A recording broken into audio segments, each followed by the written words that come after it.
What's up, Node.js developers? Welcome back to a new project-based tutorial, and today I prepared for you something special. Today we're going to build a 3D, we're going to learn how to build 3D animations in React Native using three.js. So first of all, what's this three.js? Well, you most probably saw a lot of 3.js websites where there are these stunning and crazy 3D experiences where you can scroll and go through 3D scenes. A lot of people are using this 3.js for their portfolios or other interesting use cases. The cool thing is that three.js is also available for React Native applications, and that's actually what we're gonna do today. We're gonna use Expo. We're gonna build our React Native application with Expo. We're gonna use three.js and also React Free Fiber to put everything together and build beautiful 3D experiences in React Native. We're also gonna cover the fundamentals of three.js and how to understand all these concepts, because getting started is quite complicated, and this was my first experience with three.js, so it was really complicated to find like easy to use information. So this tutorial I prepared for you something that I put a lot of work in order to make everything more simple and everyone to be able to understand and follow along. Actually, this tutorial was inspired by a tweet. The creator of this project was Alexander Pataridze, hopefully I pronounced the name correctly. And in short, the end experience that we are going to try to do by the end of this tutorial is similar to this, where we will have a 3D model of some Nike shoes, and then based on them, the gyroscope of the phone, by moving the phone, we're going to drive the animation, and we're going to see these shoes moving on the display. So I hope you're as excited as I am for this tutorial. And before we get started, make sure to download the asset bundle following assets.notjust.dev/Nike, where you will find, most importantly, the 3D model that you're going to use. I searched for them a lot. Not all of them are compatible. So this one is going to make your experience much easier to follow along and do the same thing as I'm doing here. Also, I have prepared the step-by-step guide as usually on notjust.dev, and if you go to the description of this video, somewhere in the description you will see the step-by-step guide. Here, follow the step-by-step guide. So let's open it, and we're gonna use this. I prepared all the steps that you need to follow in order to complete this project. So it's going to be very useful, and it will help you along the way. Right, so I think we are more or less ready. If you're new to this channel, hi, my name is Vadim. I'm a full stack developer, and I've co-founded multiple startups. I worked at Amazon as a software engineer, but now I found my passion in teaching developers all over the world to build full stack mobile applications. And if you are one of them, make sure to subscribe to the channel, leave a comment down the video, and I will appreciate that very much. So without further ado, let's get started, and let's start learning Fiber with React Native. Hi everyone in the live chat, how are you doing, guys? Are you excited about this one? This was something new for me as well, so very exciting when I am also learning new stuff. So yeah. Okay, so I'm going to start this tutorial with a brand new project so everyone can follow along. And for that, let's go ahead and open a terminal. I'm going to navigate to my project.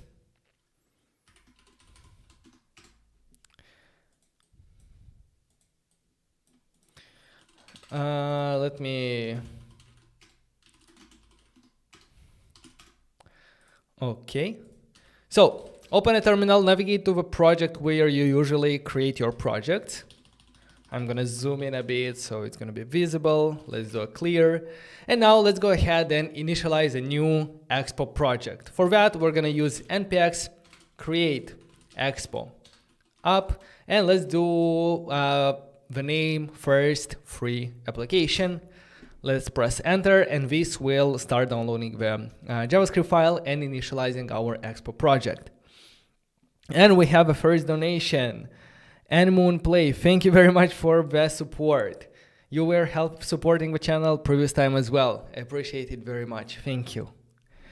Cheers, Vadim. Hope this time the shoe will be included with the source code. At least it's 3D. Yes, we're getting closer to a real shoes. First it was 2D, today 3D, next time maybe an NFT or something. And we're gonna get there. And yeah, in a couple of weeks, we're gonna do a 3D printed shoe. Right. Hi Vadim, are you going to add the backend for the last week Nike project? Yes, I'm planning to continue the Nike project, and this is part of a Nike application.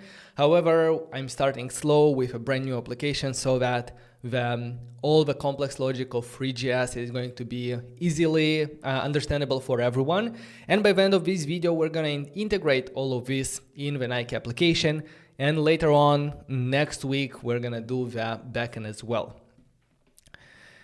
So we have our application created. Let's go ahead and open it with code. So I'm going to open it with code, just like that. I can close the terminal, I don't need it anymore. Let me zoom in and set everything up. And let's go ahead and open a terminal from where we can run our development server by doing npm start. This will run our Metro bundler, and from here we can either run the application on iOS, Android by pressing I or A, as you can see here. I'm gonna start by running it on iOS simulator, but throughout the tutorial we're gonna have to switch to a real device because some of these things will not work on simulators. For now, I hope we should be good to go. Here we see our simulator. Not sure how fast we're gonna have to switch, but we're gonna do that. Something like that. Come on. Perfect, perfect, perfect, perfect.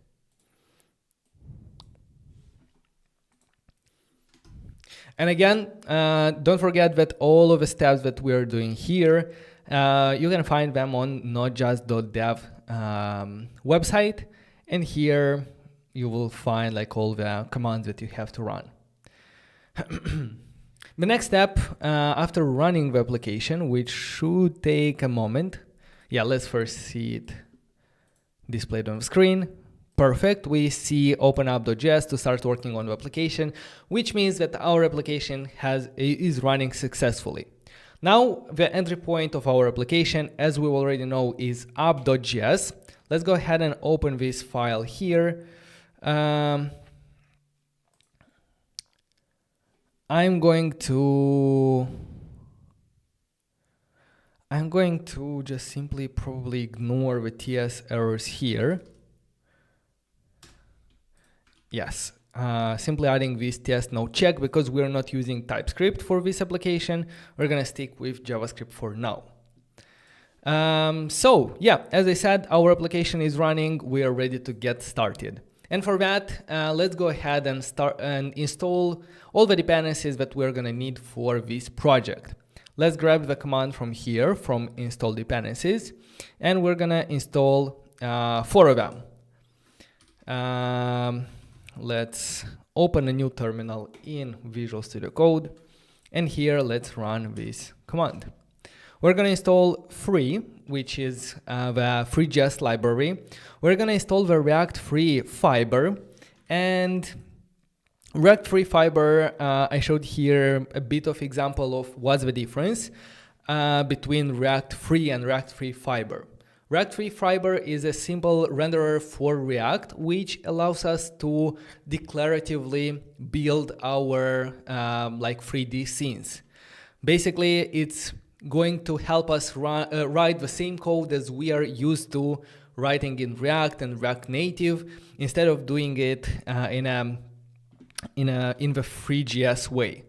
So it's very easy to understand the difference when you look at the two codes here. On the left, we see the code that you'd have to write in three.js. You'd have to initialize all of them, all of the classes, to put them together. So it's much more work there. Where using React Free Fiber, we simply render components, and behind the scenes, they are transformed to the three.js way of doing it.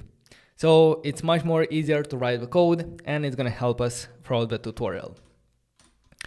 What other dependencies do we install? The Expo.gl, which is for the graphics, and Expo3, which is connecting three.js to Expo.gl.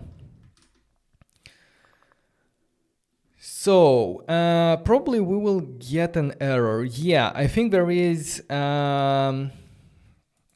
differences in peer dependencies here. So what we can do to solve this problem, to ignore this problem, is to run the same command one more time, but added then -- space and then -- legacy peer deps.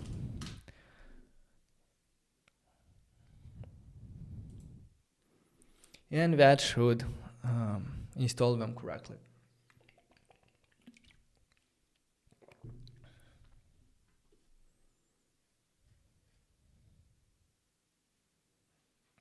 Why is my word black? Which one?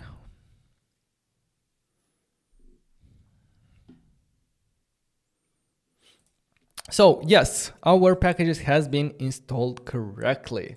Perfect. I think we are actually ready. We have all the libraries installed, and we are ready to start rendering something on the screen. So let's start with the three.js fundamentals. Well, in order to display something on the screen, I'm going to make this one smaller. In order to start rendering something on the screen, we need a canvas. A canvas is a place where we will draw, where we will render our 3D models and the whole of our scene. So let's go ahead and import canvas from React Free Fiber. And instead of rendering this view, I'm going to render simply the canvas. Just like that. Now we don't need the styles anymore, and we're going to simplify our file very much. Like, we need a canvas, we are rendering the canvas here, and let's save. And yeah, we do not see anything on the screen because we have an empty canvas. Perfect. The next step is, okay, let's start to render something on the screen. To render an object on the screen, we need two things. We need to define the shape of our object. So if you think about, if you have to render, for example, a basketball ball, right? You need to know a couple of things about it in order to render it on the screen. First of all, you need to know the shape of it, and the shape can be a sphere, right? And the shape of the object that we are rendering in three.js terms is called geometry. The second part about the object that we have to render is the material. Basically, what color is it? How rough is this material? Is it shiny, or is it how well it reflects light, and so on. So an object, which in three.js terms is called a mesh, consists of two things: the geometry, which represents the shape of the object, basically a sphere, and the material. And the material is what represents how this shape looks, what's the color, and so on. So with these two things discussed, let's go ahead and render a mesh. Basically, the mesh is our object, and it has two two required things, the geometry, and we're gonna start with a sphere geometry. So let's go ahead and write sphere geometry. And as you can see, we don't have to import it from anywhere. It will automatically be available from three.js.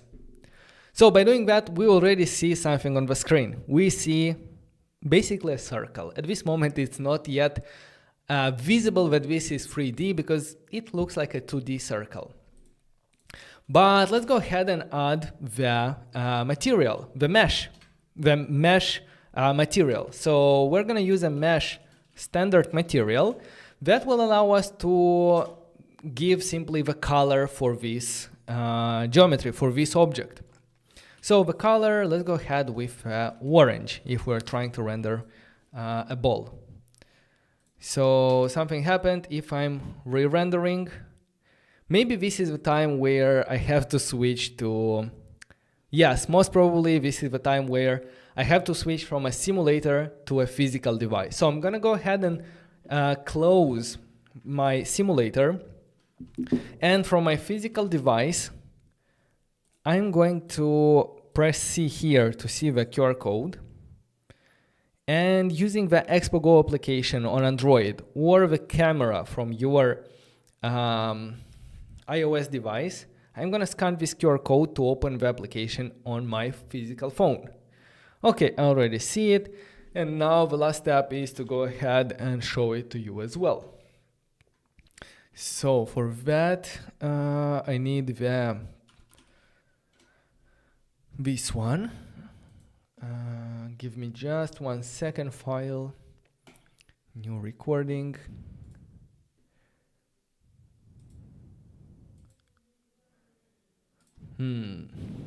Why you're not showing up in this menu?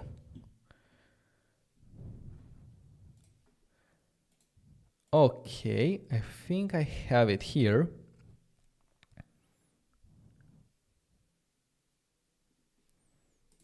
Oh my phone, my charger is really bad. Like, I mean, my phone probably, the connector is not very reliable. But we have something on the screen. Oh, come on. It's showing.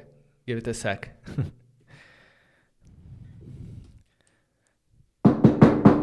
Will that work?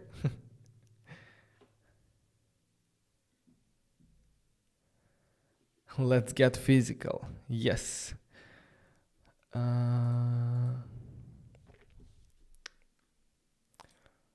Okay, let's give it one more time.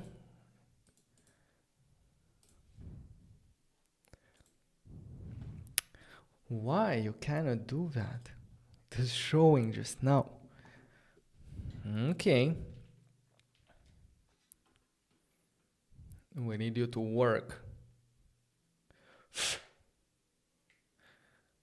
Probably it's too much sand in the port.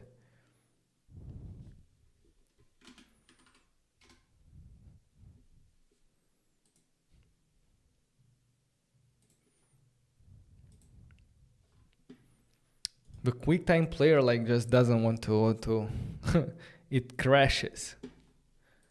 QuickTime player, come on, you can do it.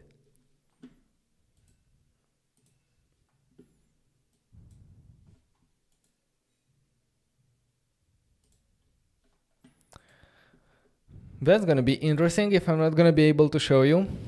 I can actually show you like this, like, hey, here it is. But I really want to show you on the screen because we have a lot of exciting things now to do. So I'm gonna give it more.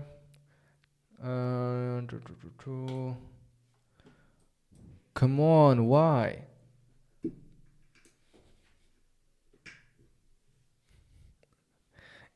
As an Indian, slapping or tapping by electrical devices is the solution for the work.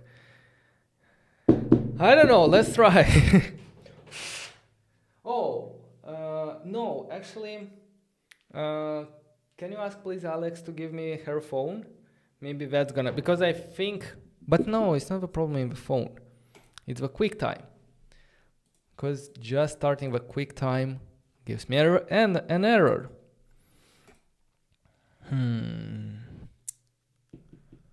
What might be the problem?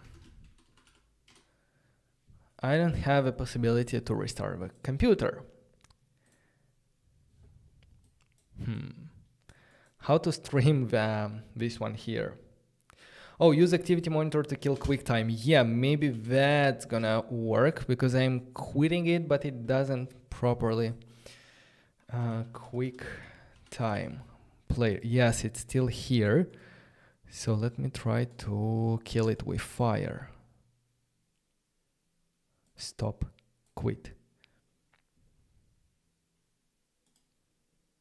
It doesn't want even from here. Oh no, it worked. So now let's open it again.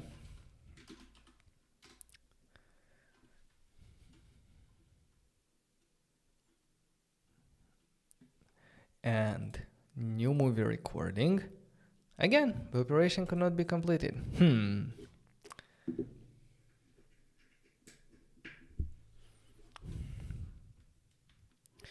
You have time to make to follow along until this point, and hopefully for you, you should see the black circle on your screen. Come on, QuickTime. Come on. Let's be friends.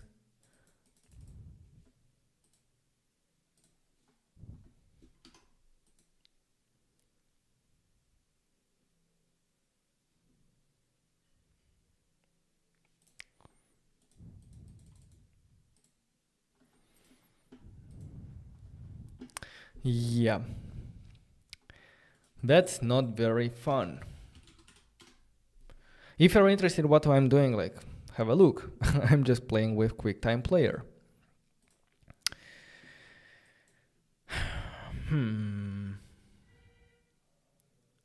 You can use Rust Desk.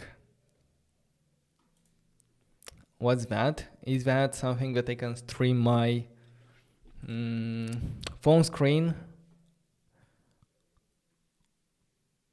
So, QuickTime Player. Come on. Here, file, new movie recording. And it doesn't work. New audio recording. Audio recording works.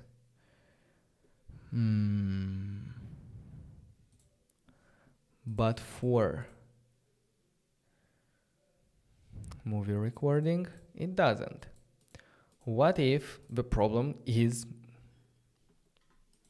my camera that is used by the streaming software?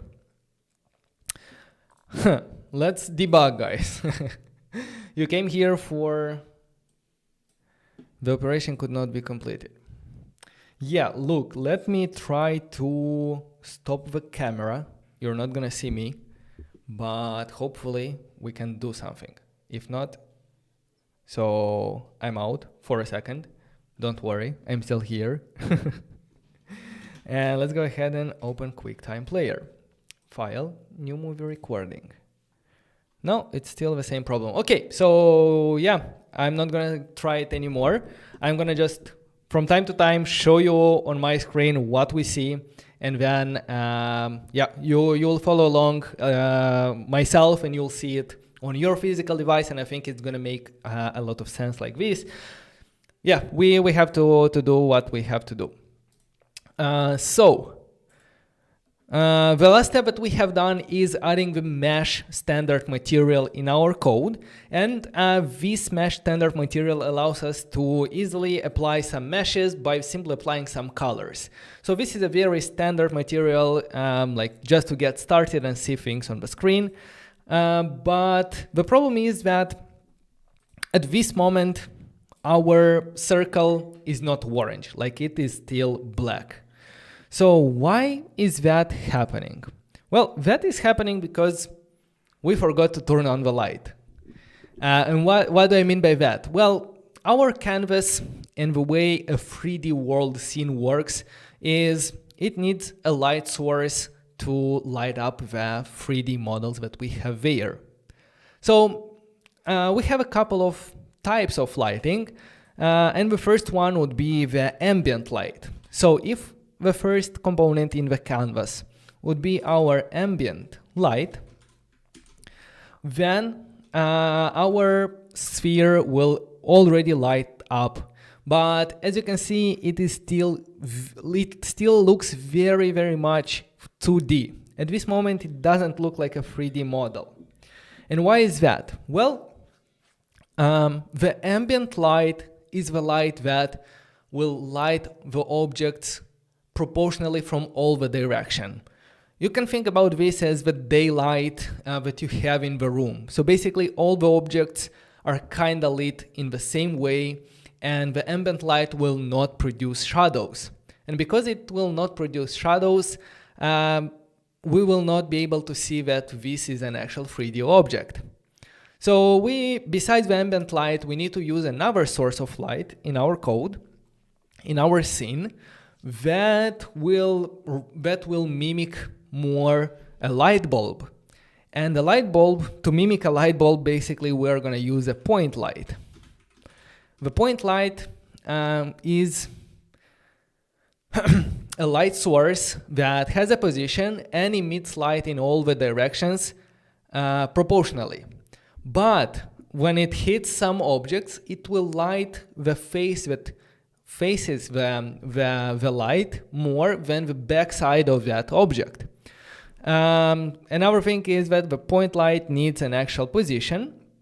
So the position, if we give it a 10, 10, 10, that's going to change a little bit our scene. And now we're gonna already start seeing that this sphere is an actual 3D object.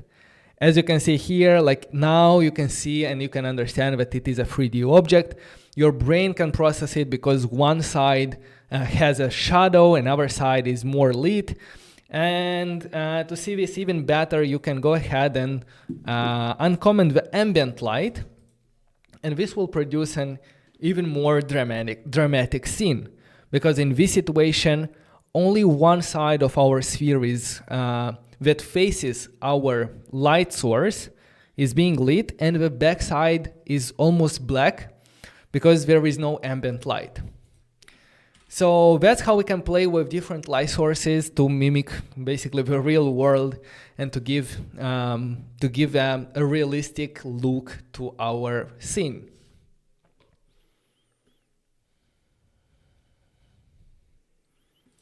I have a comment. I think you should consider making a guide for three.js for people who is new to 3D kind of stuff. I think this is exactly what you're looking for, because I am new to 3D world as well. Like all of this was very new to me a couple of weeks ago, and I invested a lot of time in studying it, and I find it very, very exciting, and I'm happy to share it with you and try to make it more easy and simpler than it is than the experience that I had going through all the documentations, trying to understand like all of these lighting sources, all of these mesh, like what's a mesh, what's a geometry, what's a material, or how to load objects and so on. So this is exactly what you're looking for.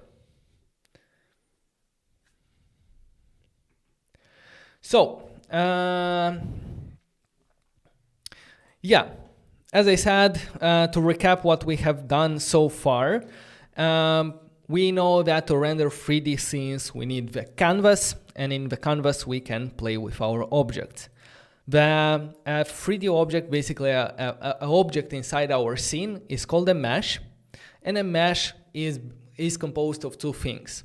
Its geometry, which represents the shape of it, so is it a cube, is it a sphere, and so on, and the material. And the material represents how does it look. Is it orange? Is it black? Is it shiny? And things like that. So you can go ahead and play with different kind of geometries. For example, you can have a how's it called? Not a sphere, but not a cube. Is it a cube? No, not a cube. Give me just a second.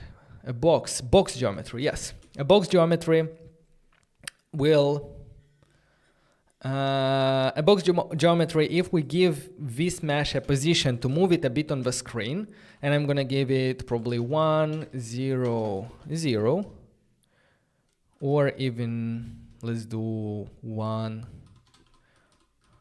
0, 2, 0, yes, or -2 in order to put it on the bottom. Yes, no, 2 is better. Yes, like this. If we put these positions, now we see a box, and the box, we can understand that it's actually 3D. We see it's the shade of it behind. So yeah. What you can do is you can play with different geometries, and I left a link inside the guide. So if you go to the sphere here, you can check out different geometries by checking the three.js guide.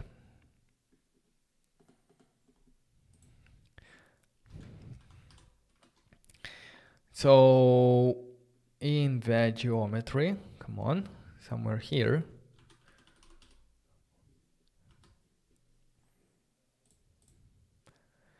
in the geometries, we see all the different kind of geometries that you can play with. Starting with a box one, which is basically a cube, a capsule. You can change the radius, the length, the segments, and so on. The circle one, I think it's a disk.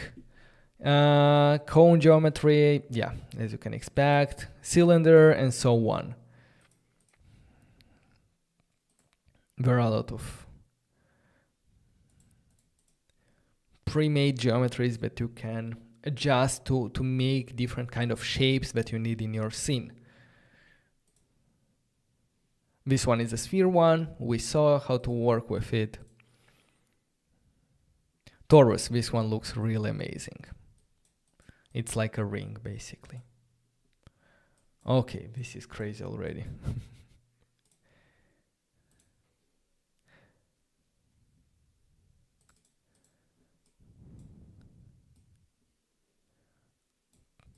Just by changing some parameters, you can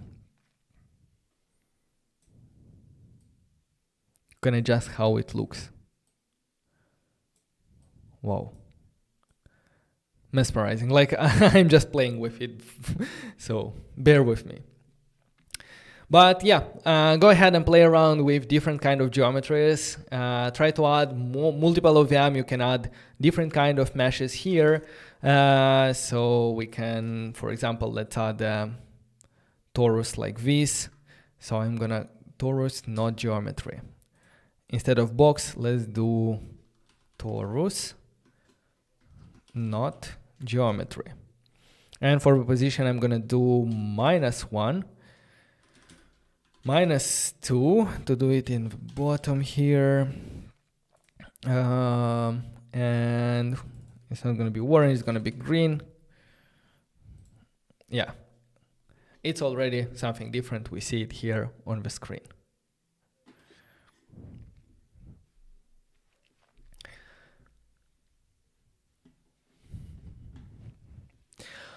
All right, so you can see the difference between three.js, which on three.js documentation here, this is the three.js code by initializing like new free.torus and sending all of the parameters here. In our case, we are using the fiber React, the free React fiber, and it's simply rendering the component like this, and we can pass here even like the args, which can be the arguments that they pass here. So if I'm gonna pass these arguments in my code, I should see the same kind of structure as here. So let's try to pass the arguments like this: 10, 3, 100. Okay, it's too much, so I think I'm gonna play with scale of 0.2, even 0.1.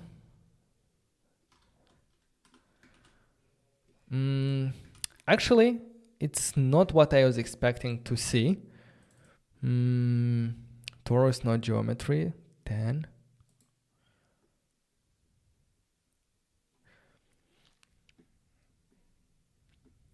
Maybe I can adjust it using radius and so on. So torus, like radius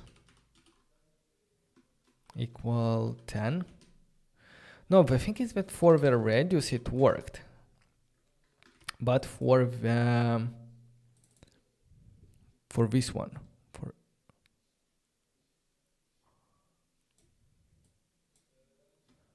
for the Q. Oh, I need more. So I need these digits.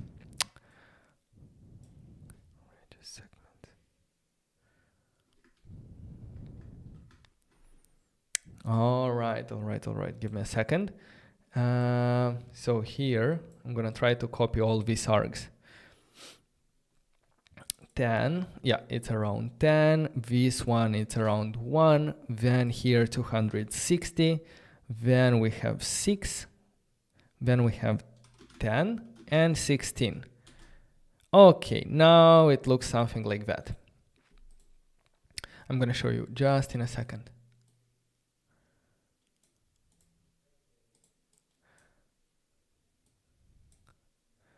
So here is the object that we were trying to emulate, and in my code, if I make it even a bit bigger, probably, I can do it on position 0, 0, 0. Then we see this form, this 3D crazy form in our scene here. In the next step, I'm gonna animate them, and we're gonna see like them spinning around as well. So yeah, I'm gonna stop here playing with different geometries. You can continue doing that. It's really fun to see all of them, how they work. Now, what I want to do is I want to show you the power of the fiber library, because it allows us to create reusable components the same way as we would create basically a reusable button in React.js or React Native. So for that, for example, if you have some shapes that you want to reuse in different screens, or you want to reuse multiple times, in that case, you can simply start by defining a function. For example, let's say we're going to start with a box. We're going to receive props, and this box will return a mesh. I'm going to start with probably this mesh here, because it's a box geometry. And yeah, box geometry is going to be orange. And now inside my application, instead of rendering this mesh, I can render a box component as I would normally render a React.js component or a React Native component. I can go ahead and take these props and send them down to the mesh in order to be able to adjust props like position of every single individual box.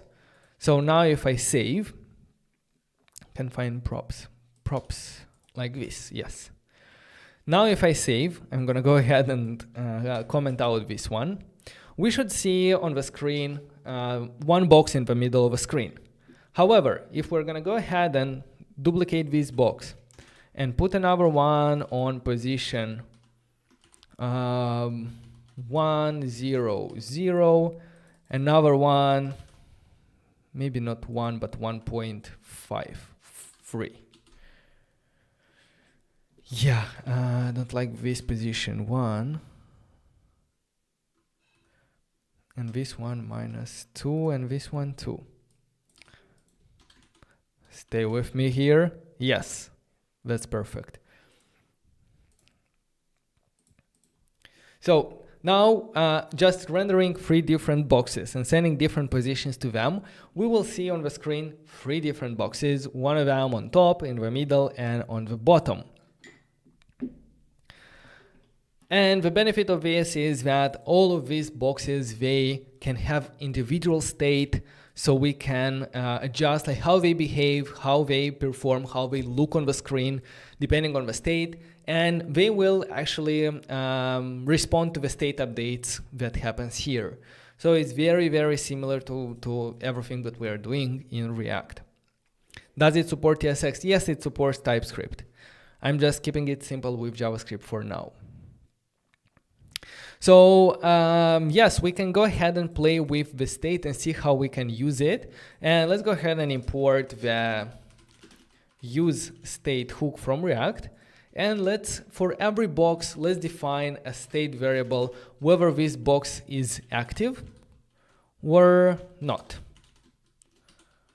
Set active use state. Initially, it's going to be false. So if the state is active, we can go ahead and increase, for example, the scale of our mesh. So we can say that the scale is going to be equal to, if it's active, it's going to be a bit more larger, 1.5, otherwise 1. And probably also we can adjust the color. So if it's active, it's going to be green. Otherwise, let's do gray. Okay, now all of them will be gray, but we want to detect clicks. So whenever we click on a 3D object, we want to set it as active. Well, we can do that. We can add a on-click event on the mesh. So if we do on-click, we can register the on-click event callback. So every time the user will click, we're going to receive an event of that click. And what we can do is we can go ahead and change the active state of that individual box. So now with this code, let me check if it's working. Yes, it should be working. We can go ahead in our application and all of them are green, but if we press on one of them, they will change the scale, they will change the color, and yeah, we can select all of them, as you can see. So this opens up the door to a lot of opportunities. We can now create games like interactions. User can not only see these 3D scenes, but they can also interact with them. They can click, they can scroll, and so on, and that will change the 3D environment that they see.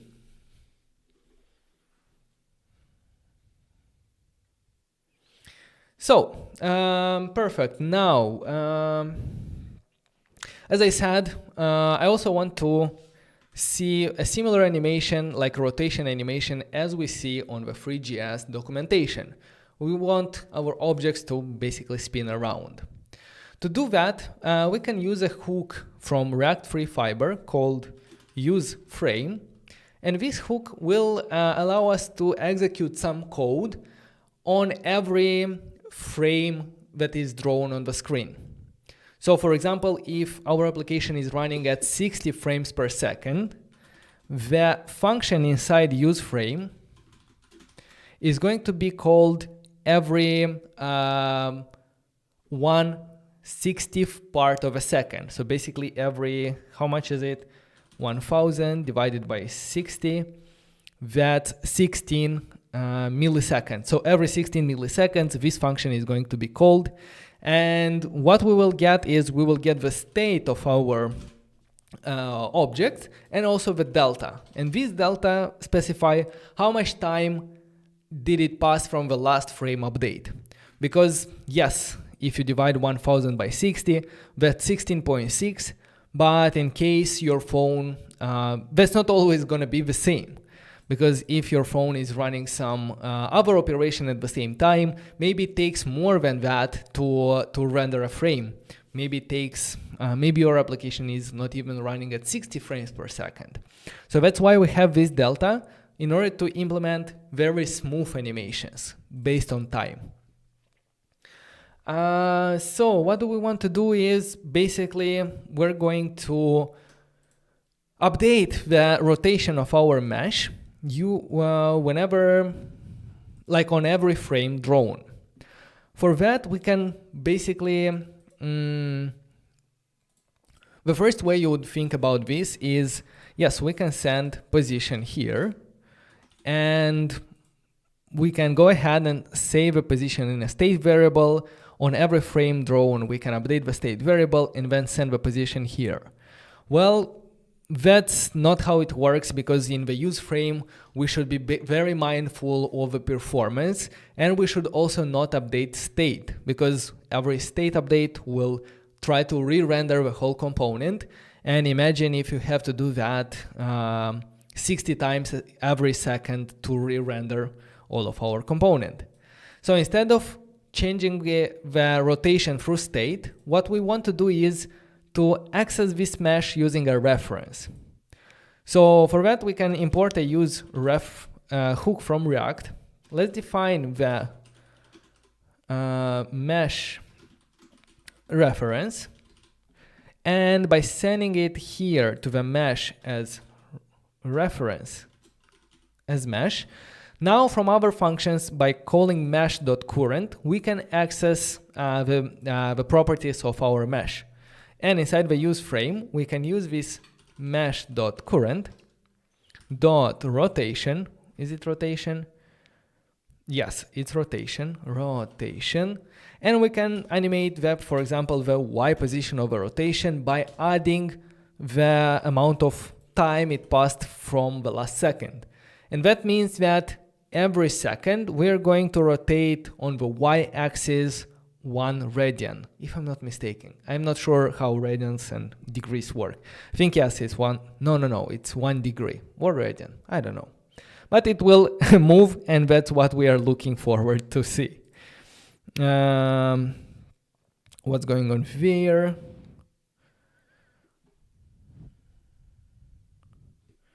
Let me refresh the application and see if it works. Yeah, we see. I forgot to remove this position.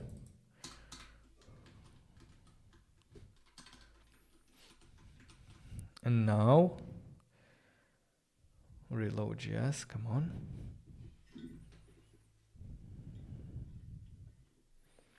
Let me try again. QuickTime Player. Maybe. No, it will work. No, it's the same problem. And what we see on the screen, all of our objects are rotating on the Y-axis. It's a nice smooth animation. All of them are rotating. We can add different kind of logic here. Like basically we can add logic to rotate only if it's active. So if it's active, then we can rotate. And maybe you want to rotate not only on the Y-axis, but also on the X-axis. So now what we will have is all of them are stationary, and when we select it's active, it starts spinning. This is basically what you can do like for games when you try to choose a player maybe. Yeah, like possibilities are endless here. Oh, come on. Yes, perfect. Okay, so that's how you drive animations using the use frame hook. It allows you to run some code and update some properties of our objects every single frame that our application is rendered. If you're coming from game development background, which I was a game developer probably 7 or 6 years ago. I was really into that. So that's basically how game engines are working. You basically have an update function that is being called every single frame. And in that update function, you need to take decisions and move things around. You just move like every frame, like a little bit closer to the destination based on how much time passed from the last re-render. And yeah, basically that's how you develop these 3D experiences. So guys, so far, how is it going? Is it clear? I hope I'm making this clear, even though we are taking it slowly and I'm explaining every single step. I want to make sure that you understand what we're doing here. Because if you go to the three.js documentation, like you just see all of these examples right away, and you are left with, okay, but why is it like that? What does that do? And so on. Shouldn't you clamp values so that the angles don't get too big? Yeah, probably you should.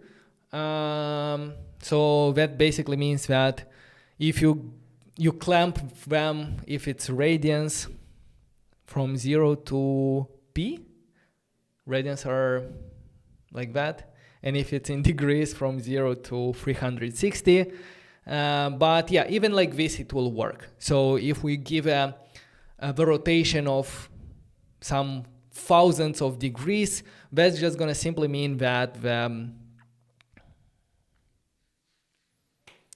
hard to explain rotations.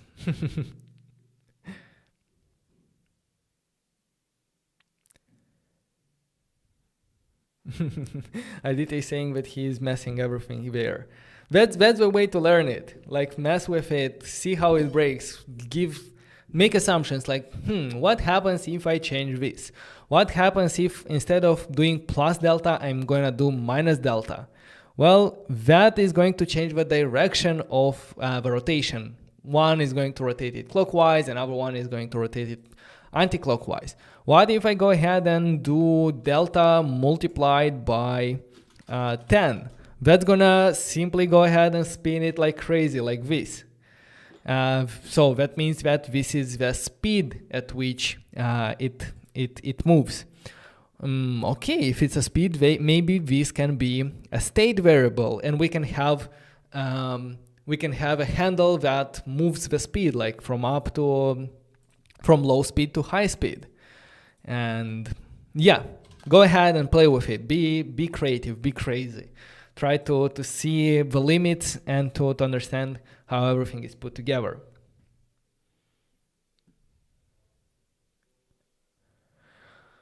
Okay, see, Anmoon is really trying to help me, and I really appreciate that. Let me go to the to make my application visible here. So I'm gonna go to the system preferences, in the location and privacy, or just privacy settings. Okay, location services.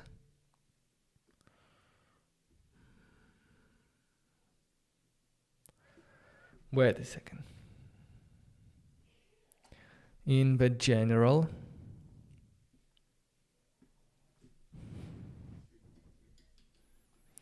you see, the problem is not with my device. The problem is with QuickTime, actually, because the QuickTime fails even if I don't have my device connected.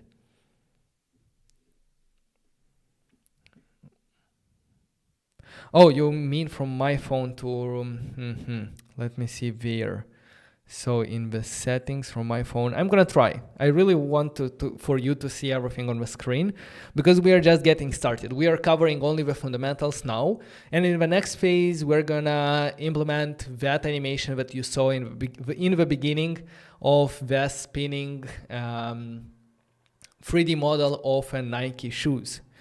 So I really want you to see that as well on the display. It's gonna make it much more easier. But it seems that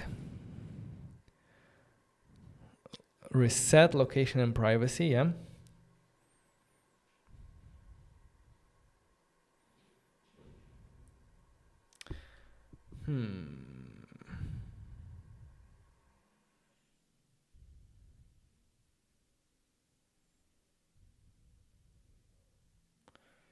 Don't seem to. No, the problem seems to be with my QuickTime. The operation could not be completed. Why?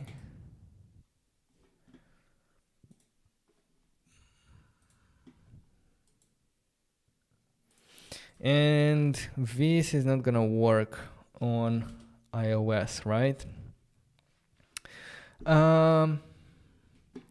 Yeah, my phone is not plugged at the moment, so yeah, the problem is still there. Would you mind answering my question? I have this question for a while. Which is better for app development, Java, Kotlin, or native? Basically, Java and Kotlin, this is native development, and it allows you to write Android applications. What we are doing here is we are using React Native, which allows us to write the code once, and then React Native behind the scenes transforms this code to native code. So at the end of the day, it's a way to write native applications in JavaScript. And what we get out of this is a native Android application and a native iOS application. So that's why React Native is so powerful, and I recommend it. I always recommend it. And as you can see, you can do a lot of things in React Native. Like, there are no major limitations between React Native and native development. Yeah, we can. On the emulator is not working, so yeah, I'm just gonna have to show you my screen on the camera from time to time.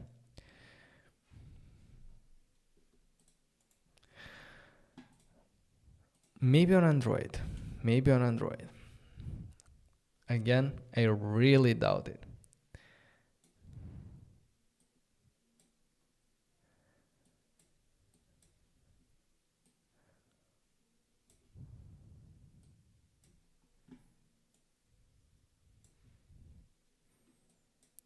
Oh, look at this. On Android, it's working. Wow, that's unexpected. But on Android emulator, it's working. So I'm happy with that. Now we can, I can show you much easier everything that we are doing. We are changing here. So it's going to be way easier for us to play with this.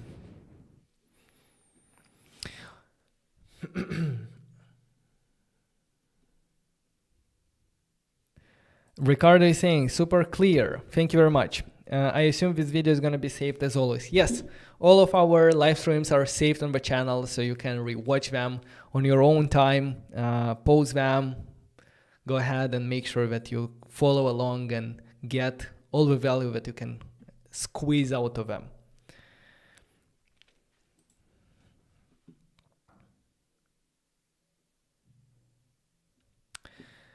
Okay, so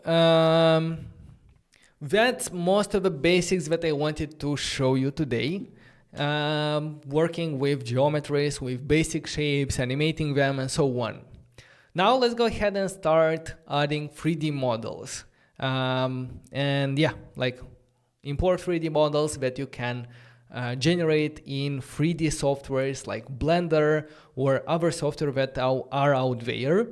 And yeah, you can design any kind of shapes. Instead of working with simple cubes, what we're gonna do is we're gonna import the model of Nike shoes, and yeah, that's opening the doors to a lot of other opportunities instead of displaying simple shapes like this. So for that, what we're gonna do is let's first of all go ahead and import our 3D models from the asset bundle. So give me a second to find the asset bundle here on my computer. You can download the asset bundle in the description below, and you're gonna get this model. So here is our asset bundle, and I have a model of some Air Max shoes. Let's go ahead and grab this Air Max directory inside the assets folder of our project. Just like that. Perfect. Now, we need to take a couple of steps in order to tell Metro Bundler that, okay, besides images like PNG, we also have some assets of some very specific types like MTL and OBJ or other extensions that we might have our objects in. So for that, if you have the metro.config.js in your project, go ahead and open it. In our case, we do not have it, so let's go ahead and create one, metro.config.js. And here, from the guide that I have prepared you can simply copy the metro config from here. Let's paste it here, and basically what it does is specify the additional asset extensions that we need. In this specific case, we are interested in the MTL for the material and OBJ for the object. But yeah, like there are other extensions for 3D objects as well, so it depends on your extension. Make sure it's here. Once we do that, we have to restart our server in order for the new configurations to take action. So I'm gonna go ahead and do Control-C to stop the server first, and then I'm gonna do npm start, then -- space -- clear, and this will clear the cache as well, so we start from scratch. Yeah, we see here bundler cache is empty, rebuilding. Now let's go ahead and press A to reload our Android application. And while that is happening, in our app.js, I will close this box and we can start defining a new function for our shoe. So let's do shoe here. We're gonna have props, and what it should return basically a mesh with lowercase m. Let's do it like this. Perfect. And let's go ahead and render, instead of these boxes, I'm going to render our shoe. On Android, I'm going to refresh, bundling, and let's wait.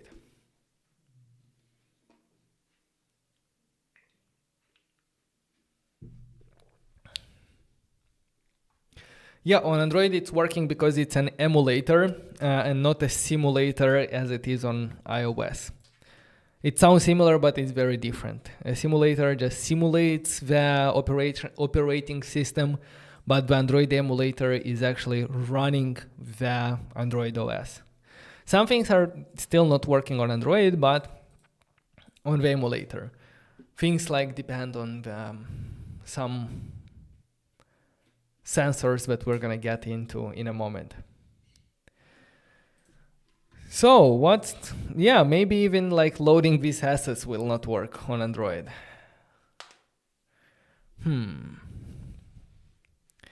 Let me meanwhile try to load it here as well on my phone. But yeah, on Android no. We still have to wait for it to build. No, that's building for iOS. For Android, the build was complete. We see empty screen because we are not rendering anything here in the mesh. Basically, if we would do a box geometry, just to test, yes, we see the box there. Okay, perfect. But in this case, our geometry, like the object that we want to render, will contain a very custom geometry and a very custom material for this. And they will be imported from our OBJ file, from our 3D model.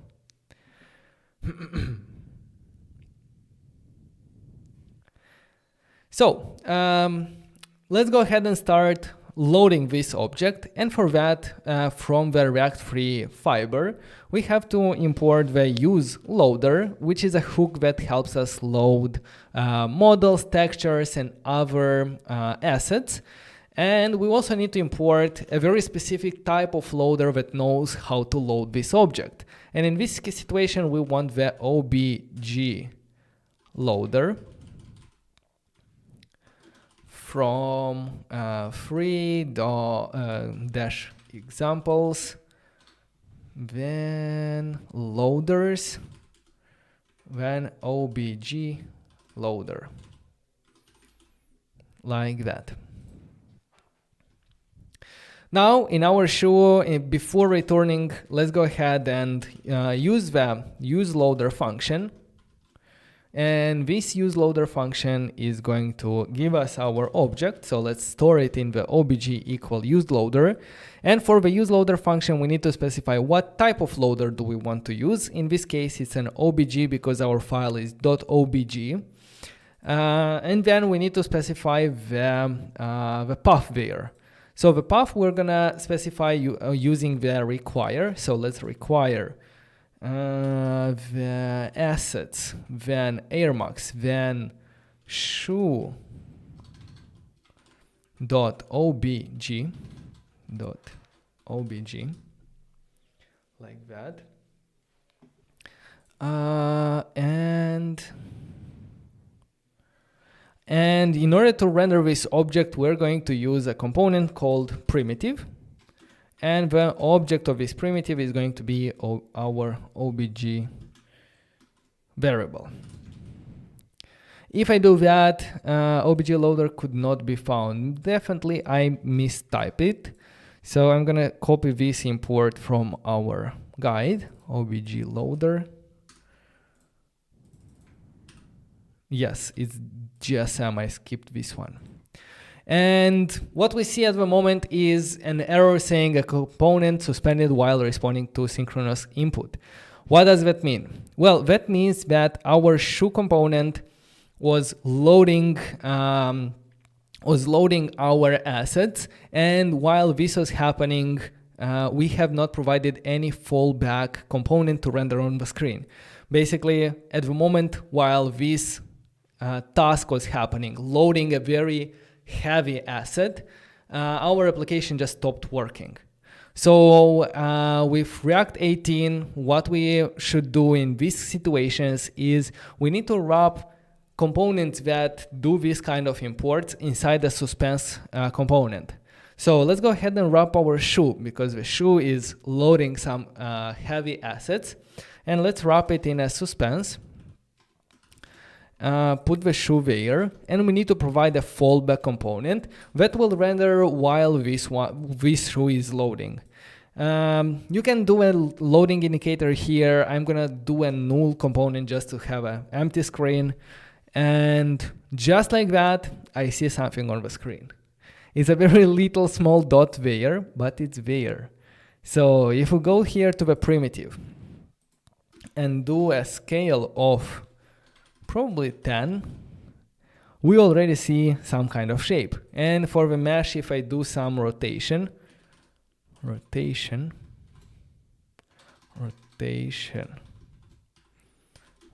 0, 0. Yes, as you can see, it's taking shape. It doesn't have any color because at this moment we simply imported basically the geometry of our object, only how was the shape of it. Now what we have to do is to go ahead and import the material. And as you can see, our Airmax component comes with an .obj file and with a .mtl file. And this MTL file is the material that we want to apply to this object. All right. So we have to go ahead and load that material. For that, we're going to need another loader to import another loader called MTL loader. Let's change here as well, MTL loader. And let's import the material before we import the object. Const material equal use loader. Again, using the use loader. Use loader. We're gonna use the MTL loader because in this situation we want to load the material file. So let's go ahead and import it using assets airmax then shoe.mtl.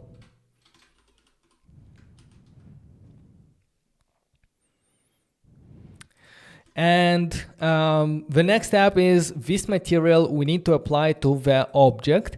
And to do that, what we're going to do is we're going to add a callback function to the object loader, specifying what should happen after the object has been imported. So the third parameter in the use loader is going to be the callback function of the loader. And what we have to do here, come on, like this.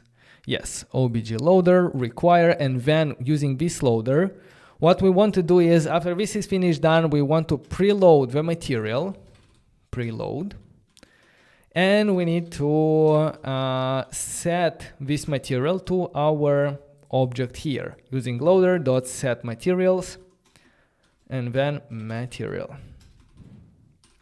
Okay, so what we have done here is after we imported the object, using the loader we preloaded the material that we want to add and we set it to our object there. If I do save, something is not working because shoe.mtl mtl loader.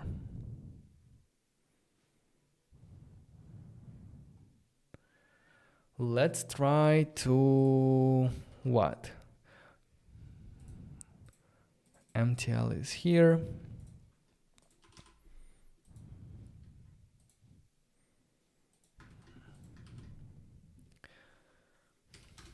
Maybe we need to take the next step as well in order for this one to work, but let's try.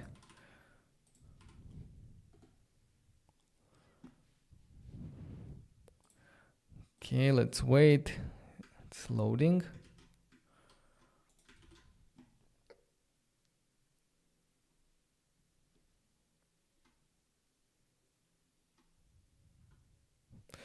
Okay, it's working. We see something. So we see a very dark shade of our shoe, but it's already, we see that something happened. The material was applied. The problem is that the material is made out of different textures. Okay, one new concept to understand.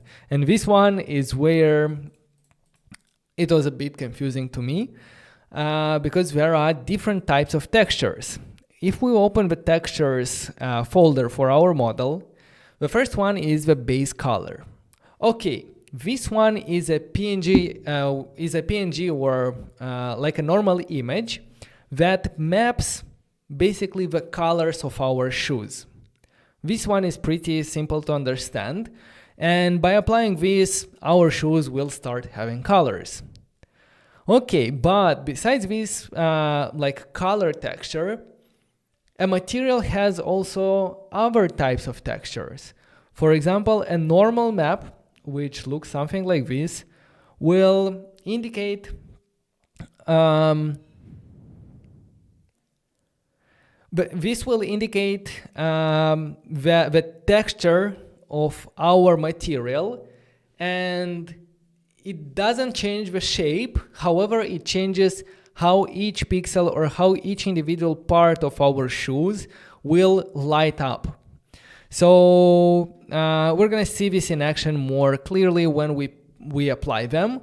But yeah, like this is simply the texture of our material. And lastly, the roughness. This specifies how shiny is our material. So is it, when you put a light on it, is it reflecting the light, similar to what we see at the moment? Or is it very, how's it called? It diffuses the light. Okay, a lot of concepts, but once we will upload them and apply them, it's gonna make a little bit more sense.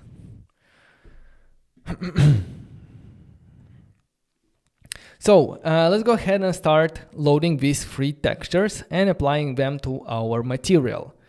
To import the texture, we're gonna use texture loader from, in this case, it's not gonna come from the free library, but it's going to come from Expo free, because this one works as an image loader. So let's go ahead and at the top of our shoe, let's get the something using the using the texture loader. If we send one URL here, we're gonna get basically one texture, but we want to load multiple at the same time. So basically we're gonna send an array of URLs. First one is going to be asset, airmax, textures, and let's go with base color.jpg. Then what we have is our normal.this, and the last one is our roughness.png. Okay, so the use loader in this case will not return only one thing, it will return an array of textures, and let's name them in a similar way. So basically the base color, the normal, and the roughness.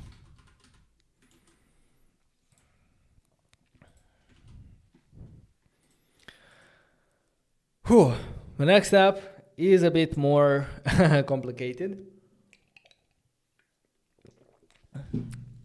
because we need to kind of manually apply these textures to the material of this object.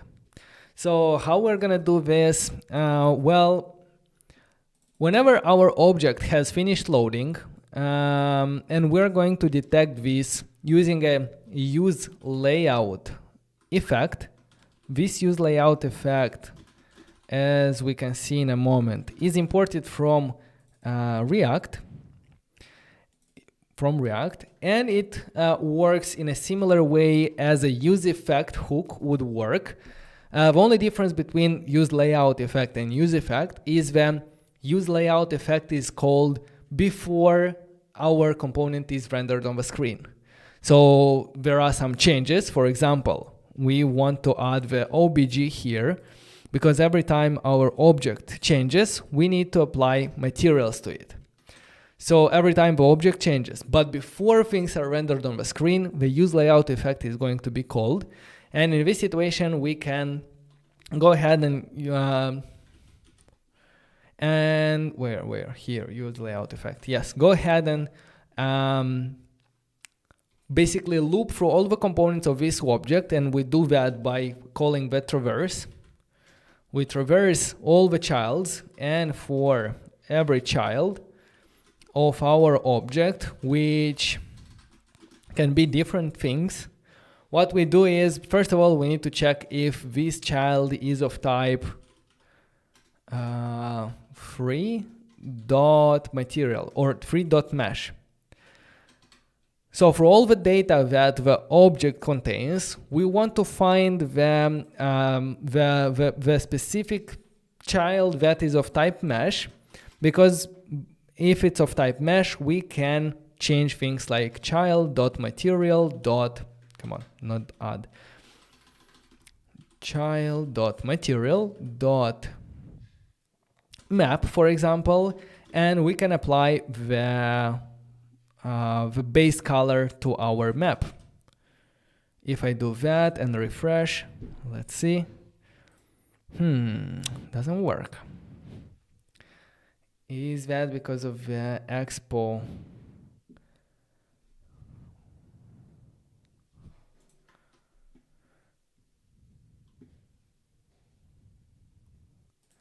Come on, let's see. So yeah, like what I have done here is I applied the color material, basically the base color, to the material of our object. And let's see if it will work.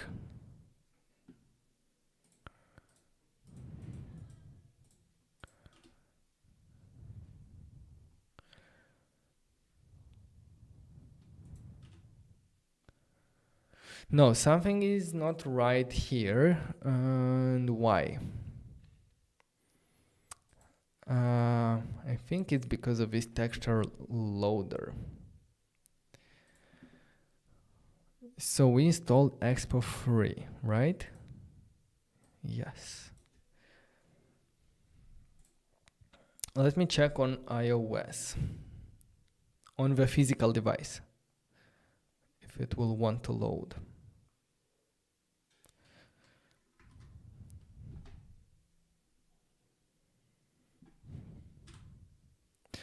Or let's try to stop the server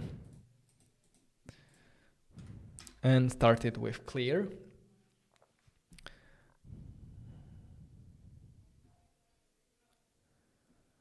Opening it on iOS.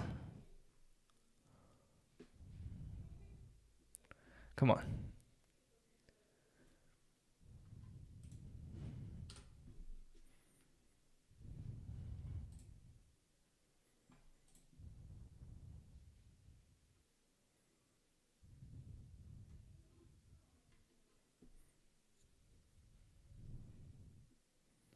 Let's go.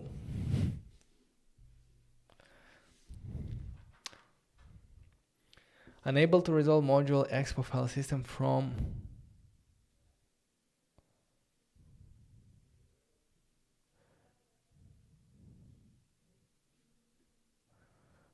import where? Import free.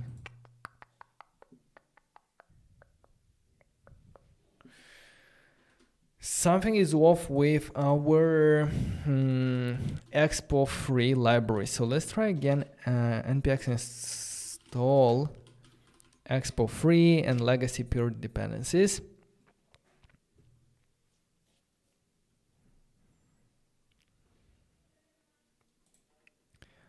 And it's still the same. No way.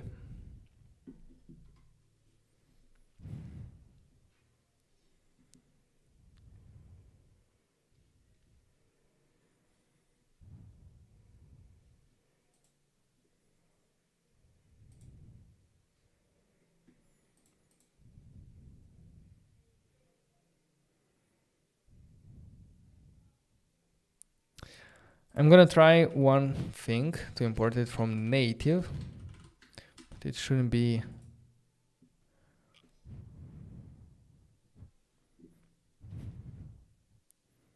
Come on, at least on iOS, something.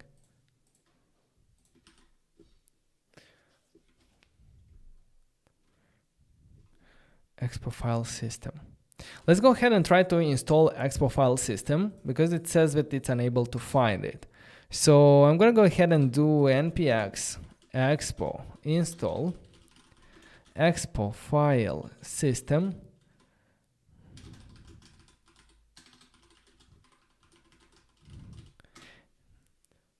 And see if that will solve it. Does it need pod install? No, because we are using an expo application. And now I'm going to go ahead and start clear. Sorry. And let's go ahead and run it on Android. And on my iOS as well.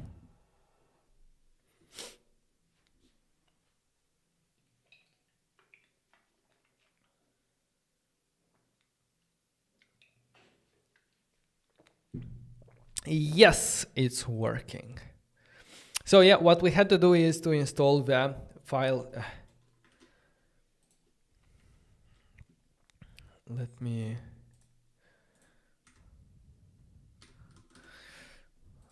just take a note to update the documentation, the guide. So expo file system was needed for this to work. I'm not sure why before I didn't have to install it. It was automatically there. Maybe. Yes, I updated it now. So yeah, let's go ahead and continue.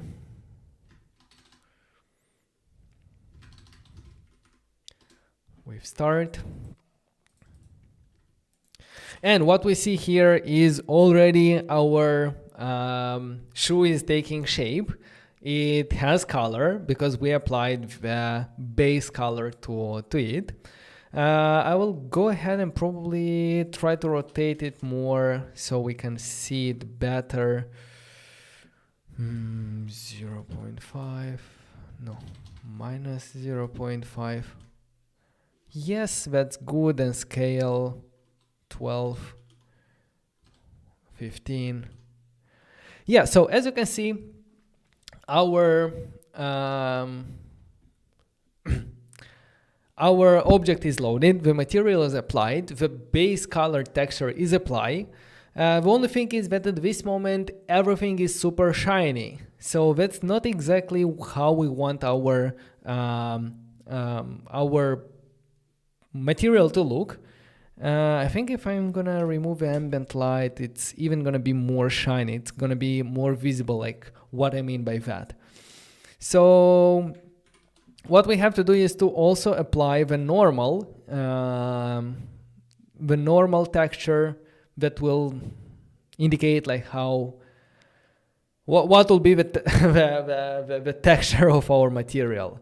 So to do that, in our use layout effect here, let's go ahead and do child.material. How is it called? Can anyone remind me? This one is the normal map. Normal map. And the normal map will be normal. Yes, now, as you can see, like the top part is still shiny for some reason, but where 0. But on this part where we have the, how's it called? Like it's not the, on the top part it's the lever and it's expected to be shiny, but on this part it's our canvas, right? Of the Nike shoes, and that's why it's not shiny. Oh my god, I'm so bad at explaining this. Like I have to explain how a Nike shoes is made, is created. The last thing that we need to apply here is the roughness map, and this is going to be our rough image. If I refresh, to be honest, this roughness map, I don't see any difference for it. What it should do is it should indicate how shiny the object is, and I don't see a lot of difference, to be honest, and I'm thinking that I'm not doing something right, but I couldn't find what's wrong with this. So if you know what's the problem with this roughness map, maybe this roughness should be applied to a different map. Because I'm still new to 3D modeling, and yeah, I don't know how the 3D models actually work. I'm just figuring it out. But yeah, like this is supposed to indicate how shiny the part of that object should look like. And the thing is that now with this in place, more or less our shoe is looking okay. Like it's not perfect. It's still too shiny in some of the parts that I don't think it should be like that, but it's already better. The normal texture is for applying shading to the object. Okay, what does that mean? It's applying shading. Shading, okay. That sounds like a lot of 3D modeling for me. But it's super interesting. Like I really want to have a time to go deep into this and to know how everything works there. But I imagine like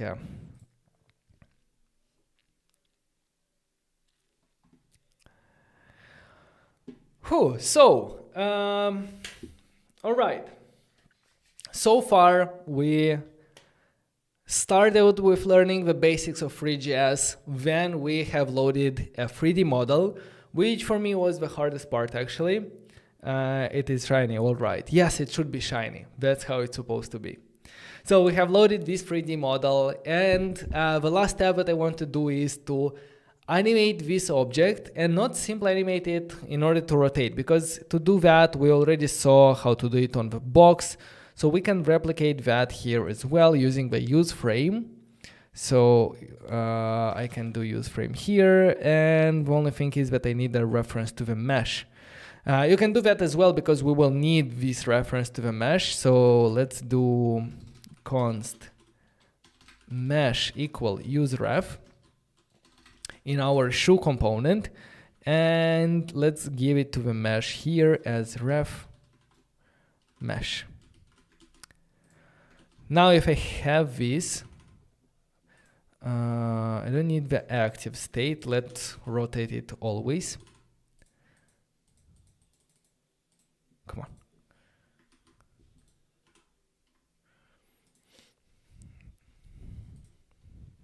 This should animate it in a way. If I'm gonna start with, let me start with a vertical position. A vertical position, not a vertical, but to be able to see it. One, that's going to, no. On this axis, it's 0. On this one, it's 1. Yeah, something like this. 0.7. Yes, perfect. And what's going to happen with rotation? I don't want to rotate it on the X, only on the Y axis. Now. Okay, that's better. Yes. Something like that. Did anyone figure out what the keyboard on the thumbnail is? It's this one. I don't know. It's Vortex Poker, I think. I love it. My first and only mechanical keyboard. Okay, so back to our code. Let's not get distracted. Having a simple animation like this, we saw it's not very complicated. We can change the rotation based on time. This is a time-based animation. Basically, as time passes, our object moves. What's more interesting is the example that we saw in the beginning of this tutorial. Let me open it up here. And this was the inspiration for this, for me getting into three.js and learning how to use it. And this, as you can see, is an animation that is driven by the gyroscope sensor of your phone. So as you move the phone in your hand, the model moves on the screen, and I think this looks really, really cool. Especially for this kind of application. It looks like very realistic. You can look at that model from different angles. And yeah, let's go ahead and see how to implement it, because it's probably the easiest part of the implementation for this tutorial. So yeah, without further ado, let's jump into this. For getting access to the gyroscope sensor and to animate based on that, we're gonna simply use the reanimated library that has a animated sensor hook, which allows us to run animations based on different sensors of your phone. So what we have to do is to install React Native Reanimated in our application. So let's go ahead and install npx expo install React Native Reanimated, and I think we will have to pass here legacy peer deps.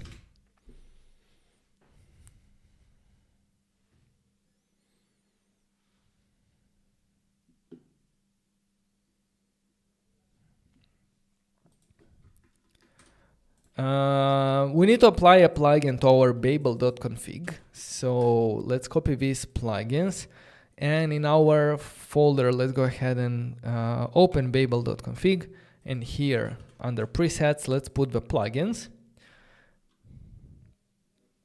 And that's basically everything from the installation guide. Before we jump into coding, let's go ahead and restart the server to make sure that everything was installed correctly. npm start clear, and let's start it on Android.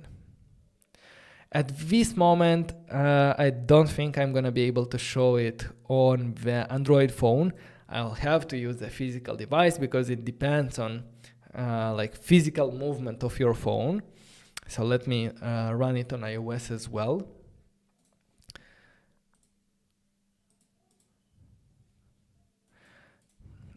QuickTime is still not working. That's perfect. Very good, very nice.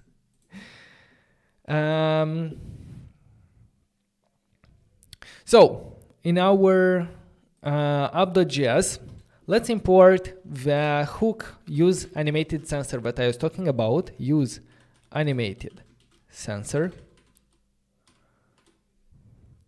from React Native Animated. Besides this, we will also need some the type of a sensor, because there are different types of sensor: the gyroscope, the accelerometer, the one that shows you the north and south and so on. What we need here is the gyroscope. So let's go ahead and in our app.js, we could potentially use that animated sensor in the shoe, but I would recommend you using the animated sensor in a more central way, because we're gonna use the same data in all our components that we will need. So in order not to subscribe to this data from different components.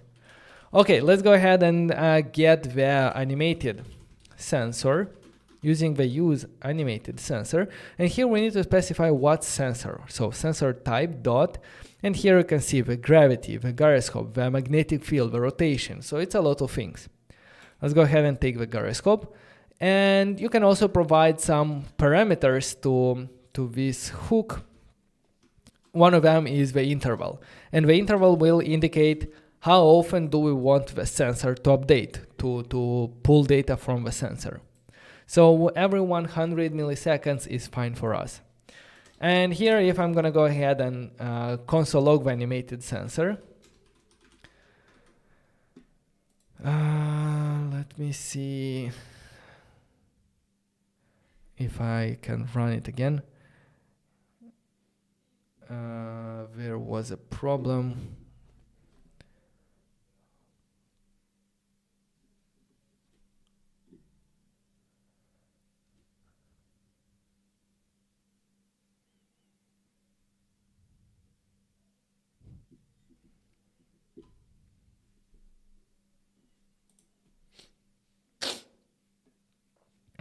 What's going on here?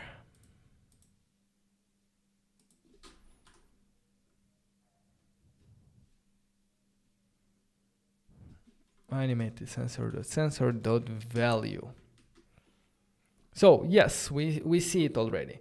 At this moment, it's not gonna display multiple times, just because this animated sensor is not re-rendering our application, our component. So that's why we see it only once, because it was re-rendered only once.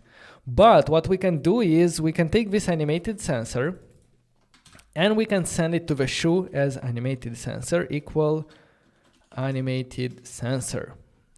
Now from the shoe,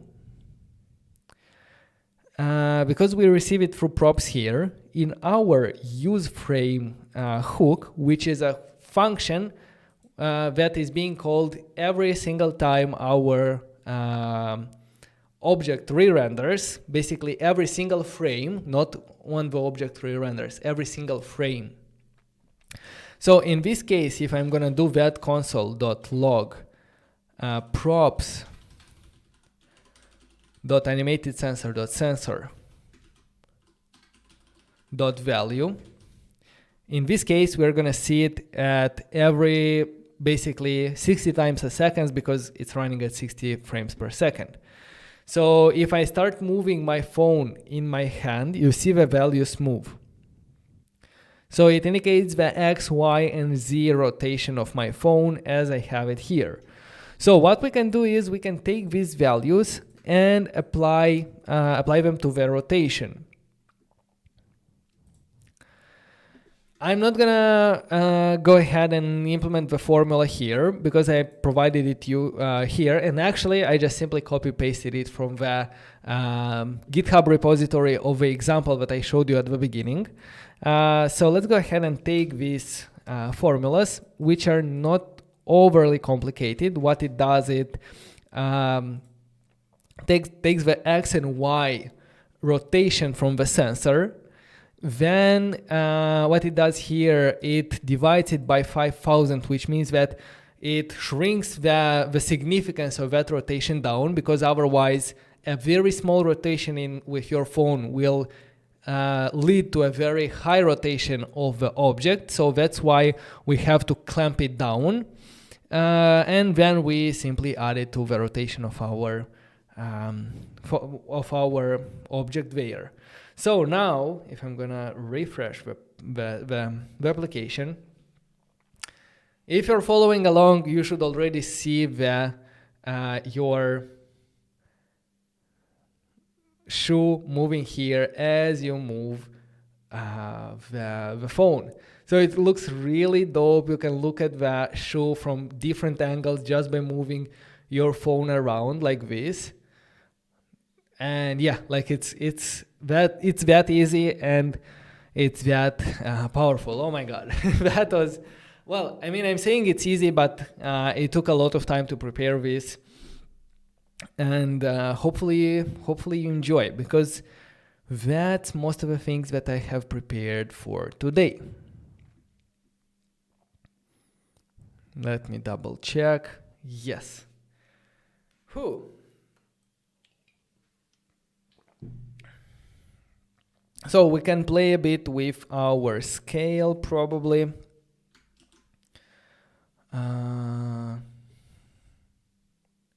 And now our shoe is animated based on the movement of my device.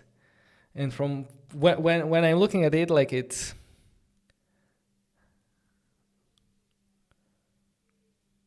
awesome. I hope you also managed to build it until this point. And you can play with it in your hands and see how you can improve it or what else you can build there as well. All right, guys. So I'm gonna go make sure to upload this source code to GitHub so you can also follow along and compare it with yours. Make sure to follow the guide and implement this yourself, and try to be curious and try to see what else is possible with three.js. This is only the beginning of my journey and hopefully your journey as well with 3D modeling and with three.js in React Native. I have a lot of plans, and maybe we're gonna do other tutorials with this one. Not saying that I'm gonna go all in on three.js, because at the core of notjust development is building functional applications and solving real problems. And I'm not sure how these cool 3D animations are actually solving real problems, but I already saw very cool use cases of applications that are using this kind of 3D animations. And one of them, let me actually find it, because it's really cool. And this might be something that I would be interested in trying to build it as well. Where is it? It should be here. So this is basically the Starlink application version 3, which was published yesterday or 2 days ago. And as you can see, they are actually using three.js to drive these animations and to render all of this stuff. So as we can see, like there is opportunities to use this in a real use case and to display data that otherwise you wouldn't be able to display. For example, the coverage map. Like these first animations are like at the beginning here, they're more to make the application look cool, right? But when you get to the coverage map here, as I understand, this one is actually a very good representation of the coverage map using three.js that otherwise wouldn't be so clear. So yeah, like it looks really dope. And as we can see from the creators, it was built with React Native, with Expo, and with three.js. Awesome. So if you enjoyed this video, guys, make sure to like the video. If we get to 1,000 likes, we're gonna do the Starlink clone using three.js, and we're gonna try to replicate those animations that you just saw. If you enjoyed this tutorial, make sure to subscribe. Turn on the notification bell. We're going live every single Friday with new stuff, with exciting new educational content every single week. We're building projects. So yeah, I am waiting you also here next week. Next week we are continuing the Nike application. Thank you for being here with me.